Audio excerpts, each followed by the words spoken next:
নমস্কার, আমার চ্যানেলে তোমাদের সবাইকে স্বাগত। আজকে আমি তোমাদের শোনাবো লেখক হরিনারায়ণ চট্টোপাধ্যায়ের লেখা একটি গল্প, সামন্ত বাড়ি। বাড়িটার দিকে চোখ পড়লেই গা ছমছম করে। সমস্ত দরজা জানলার কবজাগুলো বোধহয় ভেঙে গেছে। একটু বাতাস হলেই বিচিত্র শব্দ হয়, ক্যাঁচ কুঁচ ক্যাঁচ। বাড়িটার আদিকালে কি রং ছিল বলা মুশকিল। এখন বাইরের আস্তরণ খসে পাঁজর প্রকট চেহারা। রন্ধ্রে রন্ধ্রে বট অশ্বত্থের চারা। ছাদের একদিকের কার্নিশ সম্পূর্ণ ভেঙে পড়েছে। সামনে অনেকখানি জায়গা। গাঁয়ের বুড়ো লোকেরা বলে এক সময় খুব চমৎকার ফুলের বাগান ছিল। সামন্তরা দেশ বিদেশ থেকে নানা জাতের ফুলের গাছ এনে লাগিয়েছিল। এখন ফুলের গাছের একটিও অবশিষ্ট নেই। হতশ্রী চেহারা। ভেরেন্ডা, ঘেঁটু আর আকন্দ গাছের রাজত্ব। দু একটা ঘোড়া নিমও আছে। আগে এই বাড়ি জমজমাট ছিল। সামন্তর দুই ছেলে, দুই বউ, এক ঘর, নাতিপুতি। এছাড়া কর্তার গিন্নি তো ছিলই। 7 দিনে প্রায় সবাই উজাড়। সামন্তর ছোট ছেলে বউ নিয়ে বিদেশে ছিল, তাই কেবল তারাই বাঁচল। বাকি সবাই কলেরায় খতম। 7 দিনে 11 জন চাকর বাকর নিয়ে। শুধু সামন্ত বাড়িই নয়, গাঁয়ের বহু বাড়িতেই এক অবস্থা। মরা পোড়াবার লোক নেই। ঘরে ঘরে মরা পচতে লাগলো। গন্ধে টেকা দায়। দিন দুপুরে শেয়াল আর কুকুর আধমরাদের নিয়ে টানাটানি শুরু করলো। তারপর অনেক দিন কেটে গেছে। সামন্তর ছোট ছেলে আর দেশে ফিরে আসেনি। বাড়ি অযত্নে সংস্কারের অভাবে একটু একটু করে আজকের অবস্থায় দাঁড়িয়েছে। এদিক দিয়ে পারতপক্ষে কেউ হাঁটে না। অবশ্য এটা ঠিক যাওয়া আসার পথও নয়। কেবল শনি আর মঙ্গলবার যে দুদিন হাটবার, হাটে যারা কমলপুর থেকে জিনিস নিয়ে আসে তারাই সামন্ত বাড়ির পাশ দিয়ে ফেরে। কমলপুরে ফেরবার তাদের আর একটা পথ আছে, কিন্তু সে অনেক ঘুরপথ। প্রায় অর্ধেক গ্রাম ঘুরে যেতে হয়। তাদের ফিরতে সন্ধে হয়ে যায়। সামন্ত বাড়ির পাশ দিয়ে তারা কোনো রকমে ছুটে পালায়। তবু কি নিস্তার আছে? সব কানে যায়। হঠাৎ একতলার ঘরে আলো জ্বলে ওঠে। জোর আলো নয়, নীলচে দীপ্তির মৃদু আলো। হা হা করে হাসির আওয়াজ শোনা যায়। সেই হাসি শুনলে সাহসী জোয়ানেরও বুকের রক্ত শুকিয়ে যায়। অশরীরী হাসি। এ যেন কোনো মানুষের নয়। লোকেরা দু কানে আঙুল দিয়ে প্রাণপণে জায়গাটা দৌড়ে পার হয়। একবার বছর 2 আগে সহদেব জেলে সাহস করে দাঁড়িয়ে পড়ে ব্যাপারটা দেখবার চেষ্টা করেছিল। ভাঙা পাঁচিল পার হয়ে একটু এগিয়ে থমকে দাঁড়িয়ে পড়েছিল। বেশিক্ষণ দাঁড়িয়ে থাকতে পারেনি। গো শব্দ করে অজ্ঞান হয়ে পড়েছিল। সঙ্গীরা কেউ এগিয়ে আসেনি। পরের দিন সকালে তার আত্মীয় স্বজন এসেছিল। সহদেবের ঠোঁটের দুপাশে ফেনার রাশ। দেহে এত তাপ যে হাত রাখা যায় না। কোনো রকমে ধরাধরি করে সহদেবকে বাড়ি নিয়ে গিয়েছিল। তারপর সহদেব 3 দিন বেঁচে ছিল। এ 3 দিন চোখ খোলেনি। মাঝে মাঝে শুধু সারা দেহ কেঁপে উঠেছিল। মুখ দিয়ে অস্পষ্ট স্বর বের হয়েছিল, ভূত ভূত। তারপর বহুদিন কেউ আর ও পথ দিয়ে চলেনি। ঘুরে অন্য পথ দিয়ে যাওয়া আসা করত। অনেকদিন পর আবার সব কিছু স্বাভাবিক হয়ে এসেছিল। কিন্তু লোকেরা সন্ধ্যার আগেই সামন্ত বাড়ি পার হওয়ার চেষ্টা করত। সহদেব যে কি দেখেছিল কেউ জানে না, জানবার কোনো উপায় ছিল না। একবার কলকাতার এক ভদ্রলোক সামন্তবাড়ি কেনবার জন্য এসেছিল। তার ইচ্ছা ছিল আশেপাশের জমিতে ছোটখাটো একটা কারখানার পত্তন করবে, আর বাড়িতে অফিস। তার সঙ্গে ম্যানেজারও ছিল। দুজনে মিলে জমি জমা দেখতে দেখতে সন্ধে হয়ে এসেছিল। তাদের প্রথম সমস্যা হয়েছিল, সামন্ত বাড়ি যদি কেনাই ঠিক করে তাহলে টাকাটা দেবে কাকে, প্রকৃত মালিক কে? এক ভাগ্নে অবশ্য এসে খাড়া হয়েছে, কিন্তু সে প্রকৃত মালিক কিনা সে বিষয়ে সন্দেহের যথেষ্ট অবকাশ আছে। কিন্তু কেনবার প্রশ্ন আর উঠল না। বাগান পার হয়ে বাড়ির মধ্যে আসতে গিয়েই দুজনে থেমে গেল। একটা ঘোড়া নিম গাছের তলায় দাঁড়িয়ে একটা কঙ্কাল, তার একটা হাত ধীরে ধীরে আন্দোলিত হচ্ছে। কাকে ডাকছে এইরকম একটা ভাব। তারপর দুজনে আর দাঁড়াতে সাহস পায়নি। দ্রুত বেগে ভাঙা পাঁচিলের ফাঁক দিয়ে রাস্তা এসে পড়েছিল। কাটা গাছে দেহ ক্ষতবিক্ষত, পোশাক ছিন্ন ভিন্ন। বাড়ি কিনা তো দূরের কথা, তারা একেবারে স্টেশনে এসে থেমেছিল। তারপর থেকে বাড়িটাকে কেউ আর সামন্ত বাড়ি বলতো না, বলতো ভুতুড়ে বাড়ি। সমস্ত গ্রাম নিস্তব্ধ হয়ে গেলে ভুতুড়ে বাড়ি থেকে আওয়াজ ভেসে আসতো, খুট খাট খুট খুট। গ্রামের জনার্দন খুড়ো হাঁপানির জন্য রাতে ঘুমোতে পারতেন না। প্রায় সারা রাত দাওয়ায় বসে তামাক খেতেন। সেই শব্দ কানে গেলে বলতেন, ওই ভূতের নাচ শুরু হলো। ওদের গায়ে তো এক তিল মাংস নেই, কেবল হাড় সম্বল, তাই খুটখুট আওয়াজ হচ্ছে। কথাগুলো তিনি বলতেন দিনের আলোয় চণ্ডী মণ্ডপে বসে, গ্রামের আর 5 জন মুরব্বির সামনে। আরে বাপু, এরকম যে হবে তো জানা কথা। নকুল সামন্তর বাড়ির কোনো মরার তো আর সদ্গতি হয়নি, করবে কি? তখন গায়ের সব ঘরে এক অবস্থা, কে কাকে দেখে তার ঠিক আছে। মুখে জল দেওয়ার যেমন লোক নেই, তেমনি মারা গেলে মুখে আগুন দেওয়ার লোকেরও অভাব। সব মরা ওই বাড়িতেই পচেছে, কাজেই বাড়ির মায়াও ত্যাগ করতে পারছে না।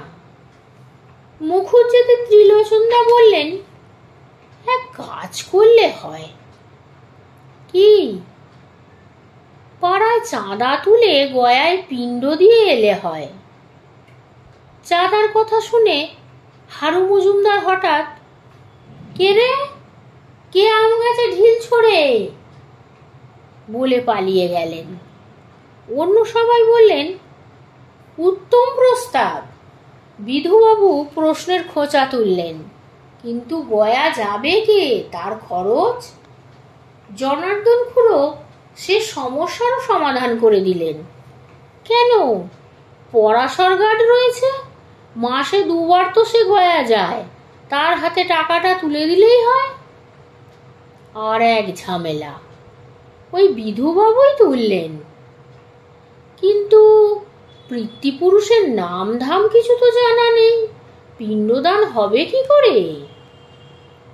আরে পুরোহিতকে মূল্য ধরে দিলে সব ঠিক হয়ে যাবে। অন্য কারোর পিতৃপুরুষ প্রক্সি দিয়ে দেবে, পিণ্ডদান নিয়ে কথা। প্রেত লোকে সবাই হাঁ করে আছে, একবার পিণ্ড পড়লেই দেখবেন ছো মেরে নিয়ে যাবে। তাই ঠিক হলো, চাঁদাই তোলা হবে। কিন্তু কিভাবে? এখনই লোকের দরজায় খাতা নিয়ে ঘুরলে কেউই উপর হস্তও করবে না। পুজো পার্বণে দেখা গেছে বিশেষ চাঁদা ওঠে না, তবু সেখানে দেবদেবীর রোষের ব্যাপার আছে। এক্ষেত্রে সেসব আশঙ্কা নেই। সামন্তদের প্রেতাত্মা সামন্ত বাড়ি ছেড়ে গ্রামে চড়াও হবে এমন সম্ভাবনা কম। সকলে ভেবে চিনতে স্থির করলো সংকীর্তনের দল বের করবে। গ্রামে এরকম একটা দল ছিলই, তারাই কাপড় পেতে গান গেয়ে বাড়ি বাড়ি ঘুরবে। তাই করল। মোট উঠল 3 টাকা 22 পয়সা। 2টো শসা, একটা কাঁঠাল, গোটা 5 আম। সেই 22 পয়সার মধ্যে 2টো 10 পয়সা আবার অচল। গ্রামের মাতব্বররা যখন এ ব্যাপারে চিন্তিত, সেই সময় ঢাকের শব্দ কানে এলো।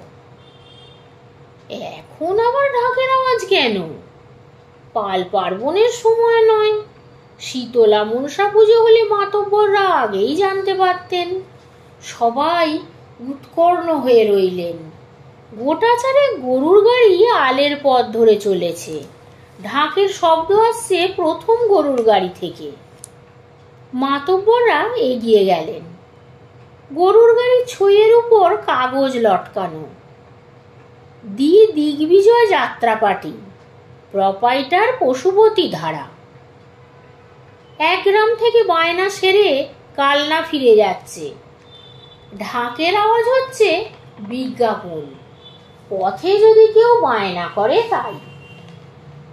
জনার্দন খুড়ো বললেন, এদের বায়না করলে হয়, আমোদ প্রমোদের ব্যাপারে তবু লোকে টাকা খরচ করে, আর এই অজপাড়া গায়ে কি বা আছে? বিধুবাবু হাত তুলে প্রথম গরুর গাড়িটা থামালেন। বললেন, প্রোপাইটার কোথায়? দেখা করব। গাড়ি থেকে একটি কয়লার বস্তা নামলো। মাথায় 4 ফিট, করমচা লাল 2টি চোখ, পরনে ফতুয়া, ধুতি হাঁটুর ওপর। হেরে গলা যথাসম্ভব মিহি করে বললে, অনুমতি করুন আগে, আমি পশুপতি ধারা, প্রোপাইটার, দিগ্বিজয় যাত্রা পার্টি। কোথা থেকে আসছেন? আসছি বীজপুর থেকে। মরবার সময় নেই, কেবল বায়নার পর বায়না। আমাদের মহিরাবণ বধ, সুরত উদ্ধার, কুরুক্ষেত্র, কমলে কামিনী, একেবারে বাছা বাছা পালা। লোকে 1 রাতের জন্য বায়না করে নিয়ে যায়, 7 রাতের আগে ছাড়ে না।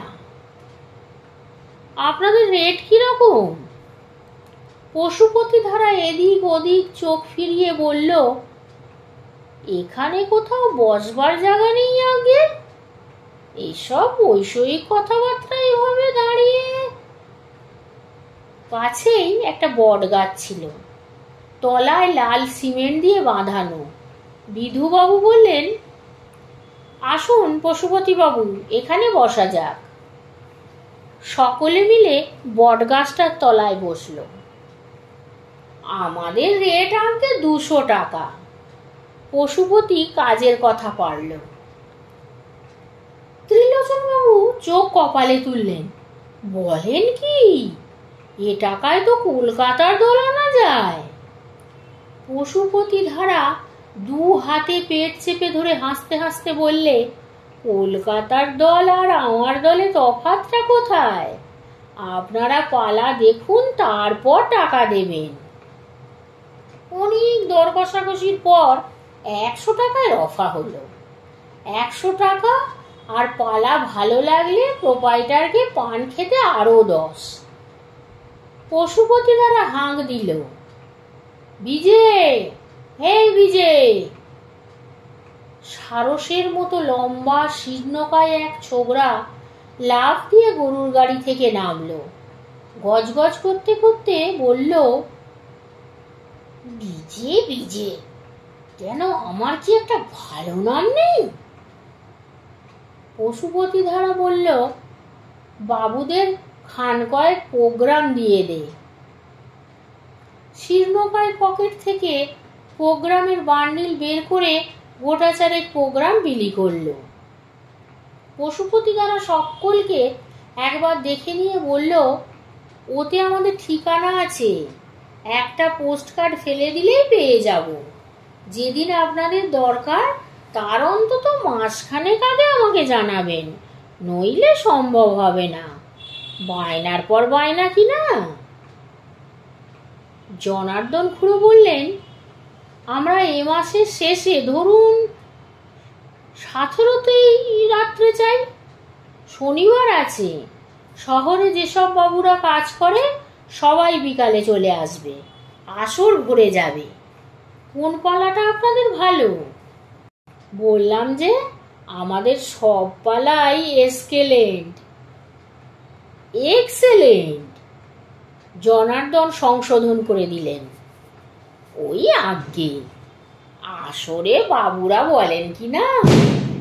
একটু থেমে পশুপতি ধারা আবার বলে, কুরুক্ষেত্রই দেখুন তাহলে। আমার দুর্যোধনের পাঠ যারা একবার দেখেছে তারা জীবনে ভুলবে না।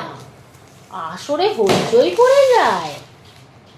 শীর্ণকায় বলল, আর আমার ছিকেষ্ট পাঠ দেখে কোতলপুরের বাবুরা একবার বাঁশ দিয়েছিলেন। বাঁশ? বাঁশ কেন? ত্রিলোচন বাবু ঊর্ধ্বলোচন হয়ে শুধল। বিজে ব্যাখ্যা করলে, মানে বাঁশি তৈরি করার জন্য। সবাই বললে এ একেবারে আসল ছিকেষ্ট, বাঁশি ছাড়া মানায় না। আহ বিজে, ভদ্রলোকদের কথার মধ্যে তোর নাক গলাতে আসা কেন? পশুপতি বিরক্ত। আবার বিজে, আপনি কি আমাকে বিজিতেন্দ্র মোহন বলে ডাকতে পারেন না? পশুপতি ধারা রুখে দাঁড়ালো। হ্যাঁ, ডাকবো ওই নামে। আমার একে বাঁধানো দাঁত। ঠিক আছে, আমাদের কি করতে হবে বলুন? জনার্দন খুড়ো মনে করিয়ে দিলেন। পশুপতি বললে, এই খাতাটা গাড়ি থেকে নিয়ে আয়। শীর্ণকায় গাড়ির দিকে ছুটল। ইতিমধ্যে গাড়ি থেকে অনেক লোক নেমে দাঁড়িয়েছে। কেউ আলোর উপর, কেউ গাছের ছায়ায়।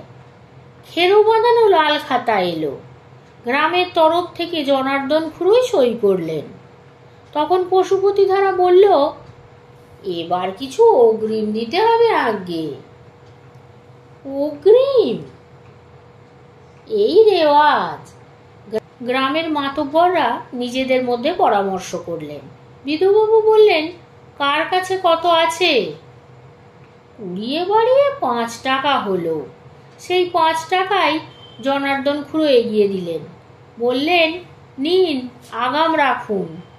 হাত পেতে টাকাটা নিয়ে পশুপতি ধারা বলল, বড্ড কম হয়ে গেল আগে, দলের বিড়ির খরচও হবে না। ঠিক আছে, বাকিটা যাত্রা শেষ হলে ভোর রাতে দেব। পশুপতি ধারা 2 হাত জোর করে সকলকে নমস্কার করে উঠে পড়ল। 4টে গরুর গাড়ি আবার চলতে শুরু করলো।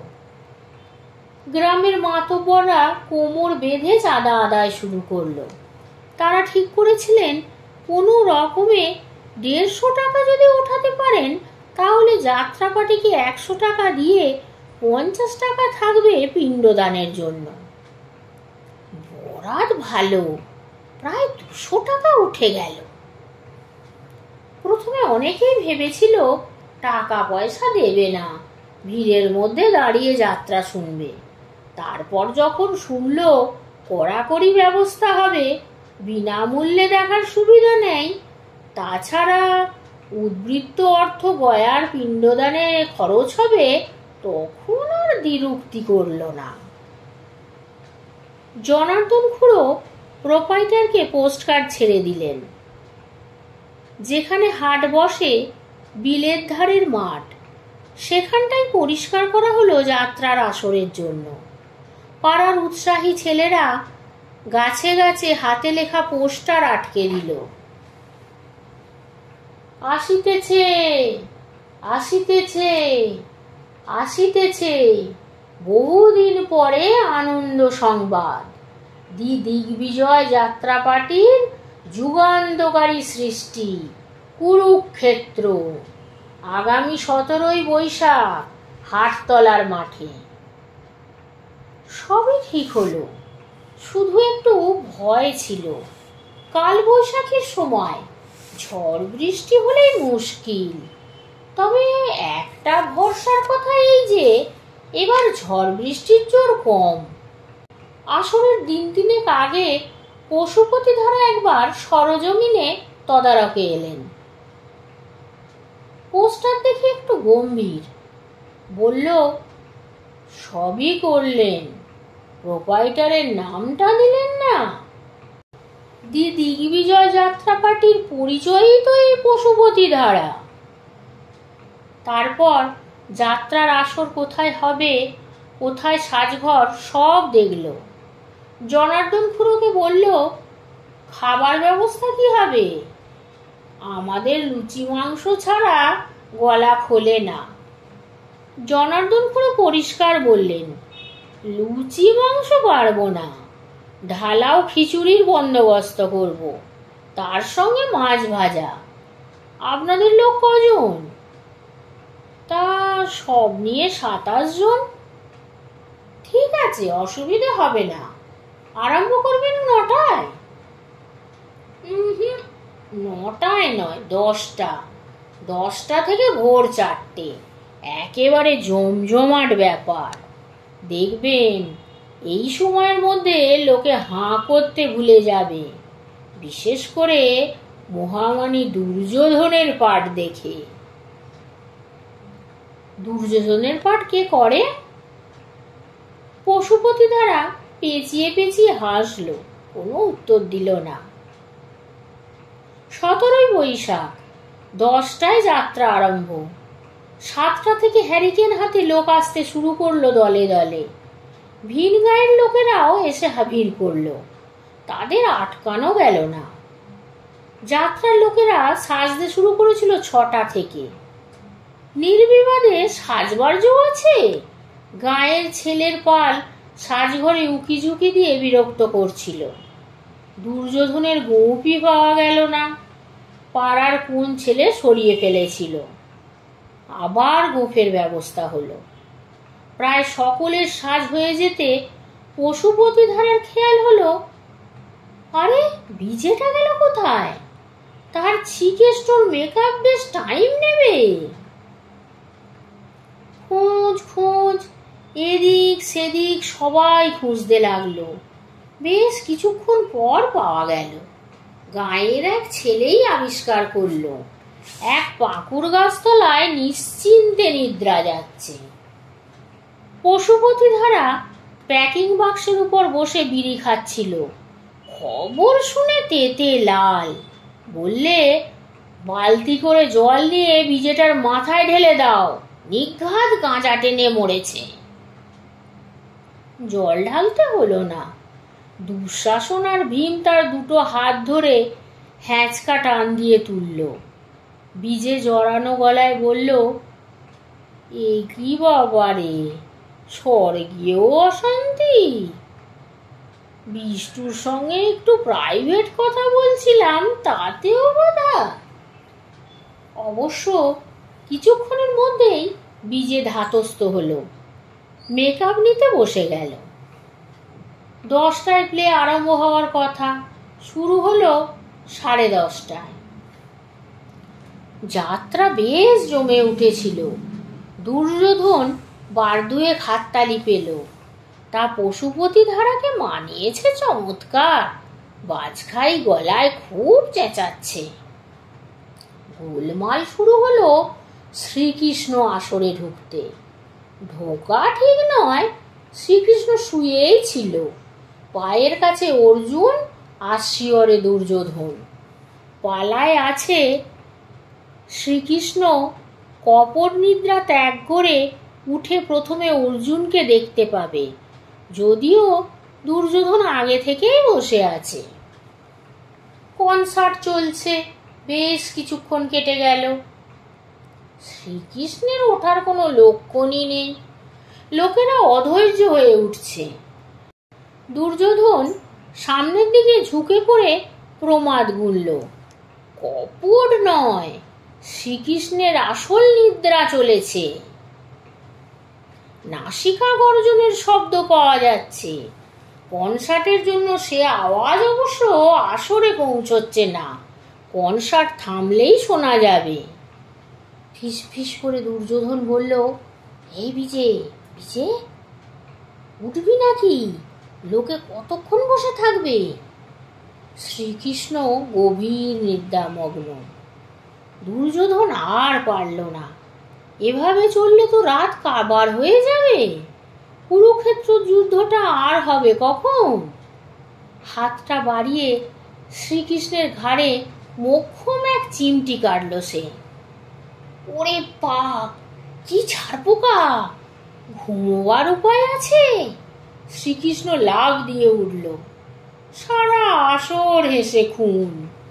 দুর্যোধন বেশি পশুপতি ধারা পাকা অভিনেতা। মানিয়ে নেওয়ার চেষ্টা করে বলল, কেন পরিহাস করছেন যদুপতি? আমি আপনার দেহে অঙ্গ সঞ্চালন করছিলাম। কিন্তু যদুপতি তখন নেশায় মশগুল। বললে, বাপরে, ওর নাম অঙ্গ সঞ্চালন? আমার শরীরে কালশিটে পড়ে গেছে। আসরে আবার সবাই হেসে গড়িয়ে পড়ল। এরপর সে দৃশ্য আর জমবার কথা নয়, কোনো রকমে শেষ করা হলো। সাজঘরে গিয়ে পশুপতি ধারা বীজের গলা টিপে ধরল। তোকে আজ খুনই করে ফেলবো। কতদিন বলেছি না, গাঁজা টেনে আসরে নামবি না? দিগ্বিজয় যাত্রা পার্টির একটা প্রেস্টিজ নেই? সবাই মিলে বীজেকে ছাড়িয়ে নিল। টিপ্পুনির চোটে বীজেরও কিছুটা জ্ঞান ফিরে এসেছিল। সে বলল, আর এমনটি হবে না। দেখুন না, সব সিন কেমন জমিয়ে দিই। তারপর গোটা দুয়েক সিন শ্রীকৃষ্ণ ভালোই করল। এক জায়গায় একটু গোলমাল করে ফেলেছিল, কিন্তু সামলে নিয়েছে।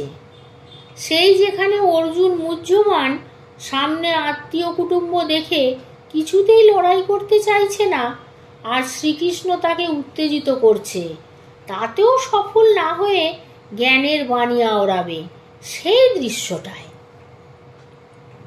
অর্জুন তো যথারীতি একেবারে ঠান্ডা, গান্ডীব ফেলে দিয়ে হেঁট মুন্ডে দণ্ডায়মান। তখন শ্রীকৃষ্ণ হাঁ করল, বিরাট এক হাঁ। পালায় আছে সেই হাঁ দেখে অর্জুন বিহল।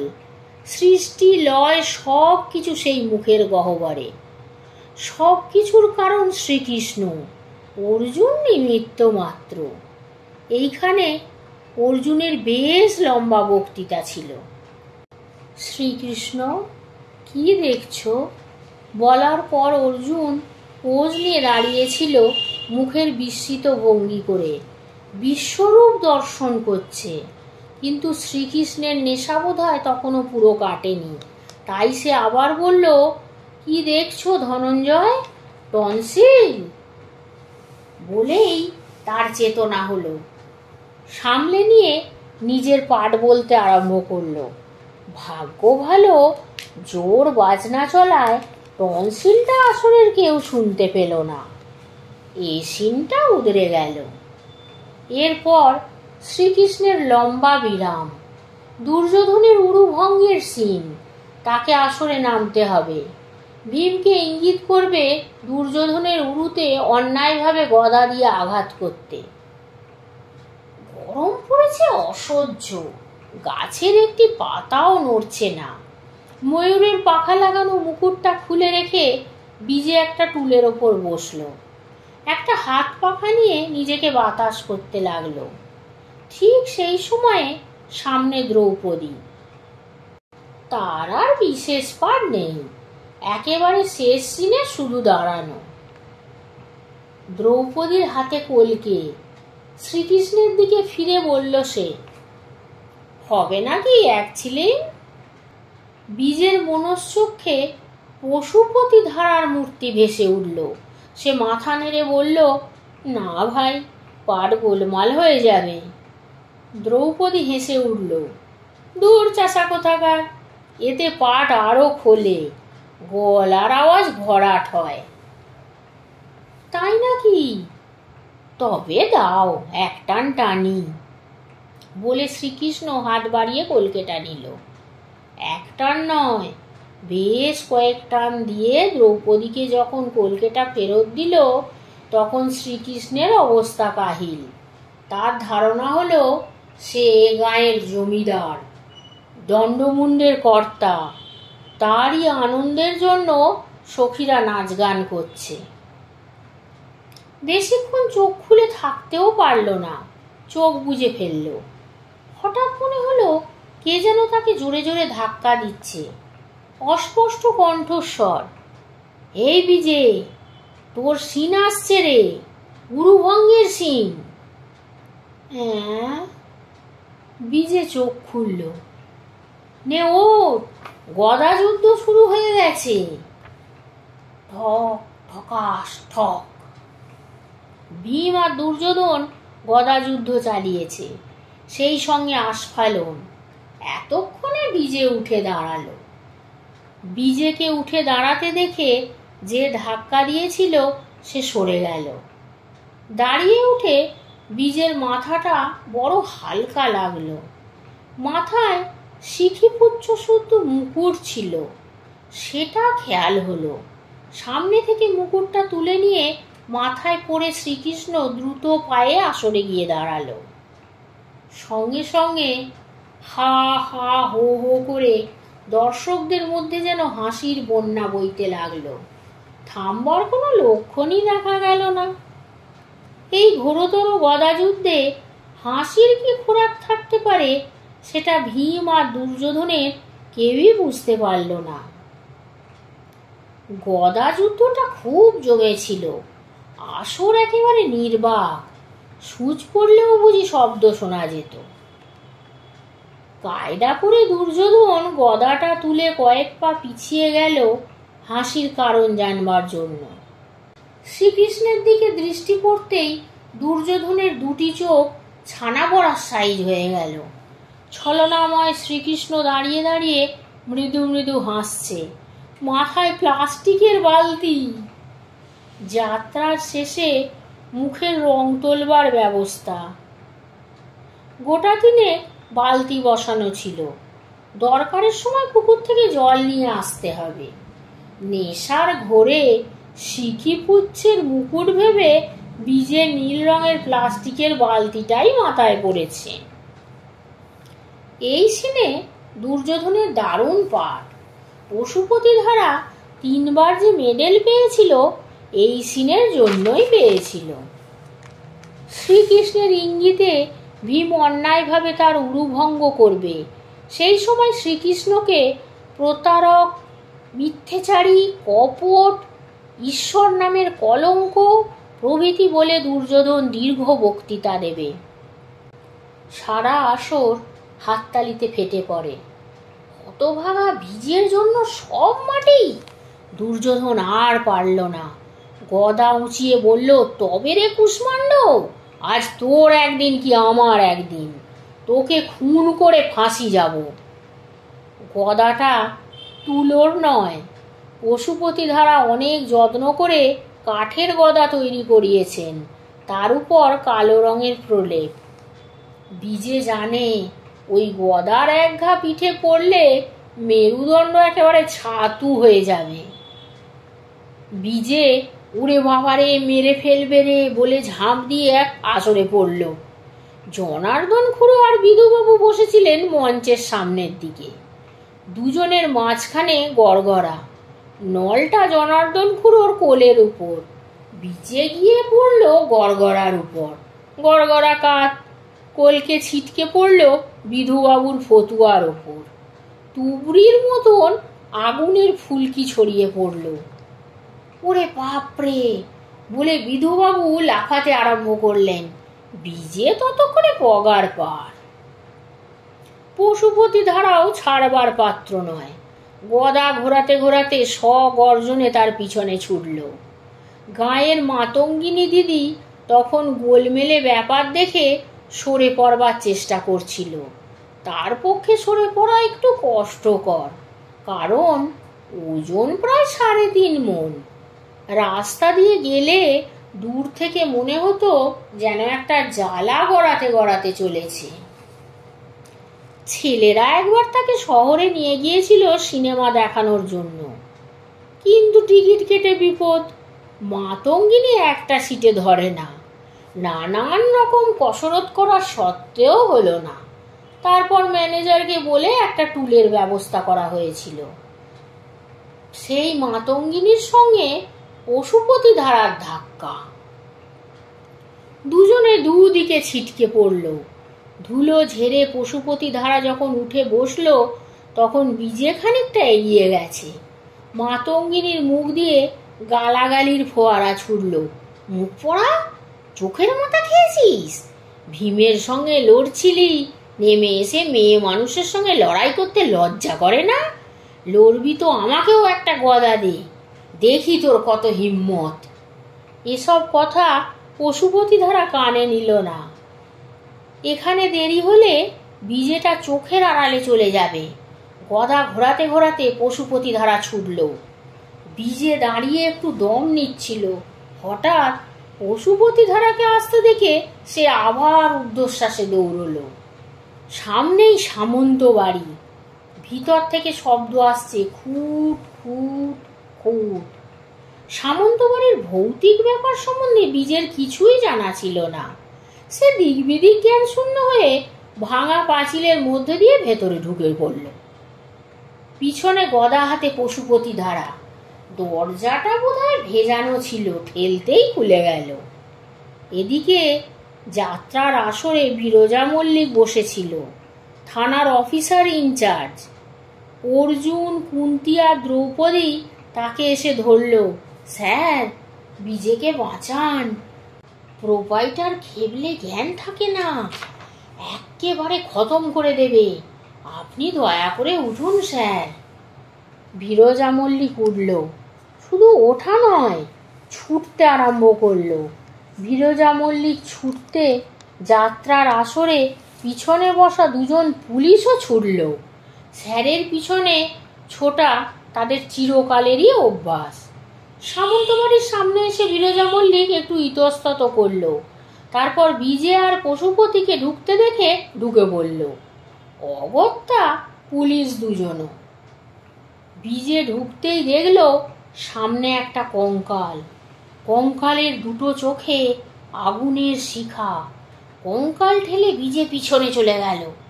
এদিকে বিজেকে দেখেই পশুপতি ধারা যে গদা ছুঁড়ে মেরেছে সেটা তীব্র বেগে কঙ্কালের উপর এসে পড়ল। কঙ্কাল গুড়িয়ে চূর্ণ বিচূর্ণ। এতক্ষণ ঘরের মধ্যে থেকে যে খুটখাট শব্দ আসছিল সেটা বন্ধ হয়ে গেল। তুই কোথায় পালাবি দেখি? পাতালে ঢুকলেও তোকে আমি টেনে বের করব। তোর জন্য দিগ্বিজয় যাত্রাপাটির ইজ্জত আজ ধুলোয় মিশেছে। তোকে শেষ করে তবে আমি অন্য জল স্পর্শ করব। এ ঘরে হ্যাজাকের আলো জ্বলছিল। চেঁচামেচি হতেই কে আলো নিভিয়ে দিল। সব অন্ধকার। ভিতরে অনেকগুলো লোকের পায়ের শব্দ। মাঝে মাঝে পশুপতি ধারার গদার আঘাত, সেই সঙ্গে আর্তনাদ। ওরে বাপরে, গেলুম রে। বিরজা মল্লিক বিপদে পড়ল। বিজে হয়তো খুনি হয়ে গেল। পশুপতি ধারা যেভাবে গদা ঘোরাচ্ছে কিছুই বিচিত্র নয়। হঠাৎ তার নিজের কোমরে গোজা টর্চ আর রিভলভারের কথা মনে পড়ে গেল। এক হাতে টর্চ টিপল, অন্য হাতে রিভলভার বাগিয়ে ধরল। টর্চের আলোতে সব দেখে বিরজা মল্লিকের তো চক্ষু স্থির। বিজে কোথাও নেই। গদার আঘাতে জন্তিনেক লোক পড়ে আছে। তাদের পরনে কালো গেঞ্জি আর কালো পাজামা। পশুপতি ধারার জ্ঞান নেই। সব বেগে গদা ঘুরিয়েই চলেছে সে। টর্চের আলো ঘুরিয়ে বিরজা মল্লিক এদিক ওদিক দেখল। এক কোণে কালো রঙের একটা মেশিন, পাশে ছোট সাইজের অনেক বাক্স। গোলমেলে ব্যাপার বুঝতে বিরজা মল্লিকের একটুও দেরি হলো না। লোকগুলোর দিকে রিভলভার লক্ষ্য করে বলল, উঠে দাঁড়াও তিনজনে, যদি বাঁচতে চাও। তিনজনে কাঁপতে কাঁপতে উঠে দাঁড়ালো। ততক্ষণে মোটা লাঠি হাতে পুলিশ দুজনও এসে হাজির হয়েছে। কিসের মেশিন ওটা? একজন ভীত কণ্ঠে বলল, আগে নোট ছাপাবার। ও, এখানে তাহলে নোট ছাপানো হয়, তাই লোককে ভূতের ভয় দেখিয়ে তাড়াবার ব্যবস্থা হয়েছে। কঙ্কালের চোখে লাল কাগজ আটকে ভয় দেখানোর চেষ্টা। জাল নোট ছাপাবার কারবার চলছে। আমরা কিছু জানি না হুজুর, মালিক জানে। চুপ রাও। এই, বাঁধো তিনজনকে পিচমোড়া করে। পুলিশরা এগিয়ে গিয়ে তিনজনকে আষ্টে পিষ্টে বেঁধে ফেলল। পশুপতি ধরা তখনও গদা ঘুরিয়ে চলেছে। আহ, কি হচ্ছে মশাই, গদা থামান। বিরজা মল্লিক কড়া ধমক দিল। পশুপতি থতমত খেয়ে থেমে গেল। বিরজা মল্লিক এগিয়ে গিয়ে ছোট ছোট বাক্সগুলো খুলল। কোনোটাতে 5 টাকার নোট, কোনোটাতে 10, সবই অবশ্য জাল। বিরজা বললেন, পশুপতি বাবু, আপনি এসবের সাক্ষী। জব্বর একটা কেস পাগড়াও করা গেছে, কিন্তু আর একজন সাক্ষী পেলে হতো। বিজুবাবু কোথায়? বিজেটাকে আমিও খুঁজে পাচ্ছি না। পশুপতির স্বীকারোক্তি। বিরজা মল্লিক পশুপতি ধারার কথায় চিন্তিত হয়ে পড়ল। তাই তো, এ ঘরের একটাই তো দরজা। সে দরজা আগলে আমরা দাঁড়িয়ে আছি। কোথায় যেতে পারেন বিজুবাবু? টর্চের আলো ঘরের চারদিকে ফেলে বিরজা মল্লিক চেঁচালো, বিজুবাবু, কই, কোথায় আপনি? ক্ষীণ কণ্ঠ ভেসে এলো, এই যে আমি ওপরে। বিরজা মল্লিক চমকে উঠে টর্চের আলো ওপর দিকে ফেললো। কড়িকাঠে বাঁধা একটি দড়ি ধরে বিজে বিপজ্জনকভাবে ঝুলছে। নেমে আসুন মশাই। কিভাবে নামবো? যেভাবে উঠেছেন। কিভাবে উঠেছি জানি না, গদার ভয়ে উঠে পড়েছি। এদিক ওদিক দেখে বিরজা মল্লিক দেখতে পেল জানলার পাশে মোটা একটা পাইপ ছাদ পর্যন্ত উঠেছে। বোঝা গেল ভয়ে জ্ঞান শূন্য হয়ে এই পাইপ বেয়ে বিজে উঠে পড়ে ওই দড়ি আশ্রয় করেছে। বিরজা মল্লিক পুলিশদের দিকে ফিরে বলল, এই, ওকে নামাবার ব্যবস্থা কর। বিরজা মল্লিক তো বলে খালাস, কিন্তু কড়িকাঠ থেকে বিজেকে নামাবে কি করে? বুদ্ধি করে একজন পুলিশ মেশিনের ওপর উঠে পড়ল, আর একজন তাকে চেপে ধরল। মেশিনের ওপর দাঁড়ানো পুলিশ দুটো হাত বাড়িয়ে বলল, নিন, ঝাঁপ দিন, কোনো ভয় নেই। বিজে চেঁচালো, 2, 3। তারপর হাত ছেড়ে দিয়ে একেবারে পুলিশের কোলে। বিরজা মল্লিক বলল, এই যে বিজুবাবু, আপনিও একজন সাক্ষী, এখানে একটা সই করুন। বিজে বলল, আমার নাম বিজিতেন্দ্র মোহন নায়ক। কোথায় সই করতে হবে বলুন? পুলিশ দুজনকে সামন্তবাড়িতে রেখে বিরজা মল্লিক তিনজনকে বেঁধে নিয়ে গেল।